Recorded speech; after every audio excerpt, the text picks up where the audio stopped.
Me revoici. Voilà, donc page 250, mais comme j'avais expliqué, on devait choisir ce qui avait lieu de faire. Donc ici, c'est le carré d'une différence. Ça, c'était une puissance, ou le carré d'un produit. Ça, c'était des binômes conjugués. On voit que c'est le moins x carré qui a changé. Là, c'est un moins devant une parenthèse, donc on prend l'opposé. Là, je vois un moins et une distributivité. Donc distributivité simple et opposée. Ici, ben, A et 2A, ce ne sont pas les mêmes, donc c'est une distributivité double. Et ici, ben, ce ne sont pas des binômes conjugués parce que A est le même, mais moins 3B est aussi le même, donc du coup c'est le carré d'une différence. Page 251. On a donc bien ici le carré d'une somme, qu'on fera avec un smiley. Ici, on a des binômes conjugués avec le 2y qui a changé. Ici, le x n'a pas changé, le 2y non plus, donc c'est le carré d'une somme. Et là, il n'y a rien à voir, j'ai 2 et 2x, donc ce sera une double distributivité. Alors, exercice 3. Donc, vous voyez, j'avais expliqué hier dans la vidéo. Donc voilà, vous pouvez faire un arrêt sur image pour pouvoir vous corriger. Attention, régulièrement, en fait même chaque fois, ça n'était pas stop. Il y avait toujours quelque chose à calculer après.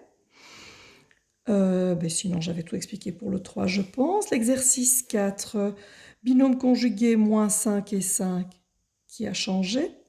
Une distributivité simple. Ici, je l'avais dit, c'est un peu un piège carré d'une somme, donc je fais le smiley. Ici, double distributivité, ça n'est pas stop, je réduis. Ici aussi, 3x, et là, il n'y a pas de 3x. Double distributivité, et je réduis. Là, ça n'est pas des binômes conjugués, puisqu'ils sont pareils. Donc, c'est le carré d'une différence. Et puis ici, alors attention, le septième, ça, je n'avais pas expliqué, PEMDAS. Pourquoi PEMDAS? Parce qu'il y a un fois et il y a un carré. Qui est-ce qui passe avant? L'exposant. Donc, j'ai d'abord calculé l'exposant et puis j'ai fait fois en faisant de la distributivité. Donc, attention à l'exercice 4. Le 5, vous pouviez le barrer. Voilà, exercice 6, je vous laisse faire un arrêt sur image. Alors, je pense que de cette colonne 2 à cette colonne 3, il n'y a pas eu trop de problèmes. Si vous vous êtes trompé sincèrement de la colonne 1 à 2, ça n'est pas très grave vu que j'ai un petit peu passé, j'ai fait une seule fois la partie géométrique. Voilà, comme devoir pour vendredi, vous allez aller dans les exercices supplémentaires et faire tous les exercices 1. Donc l'exercice 1, page 254, 1, 2, 3 calculs. Page 255, l'exercice 1, 3 calculs. L'exercice 1, l'exercice 1. Et juste à la page 256, l'exercice 2, il y en a 6.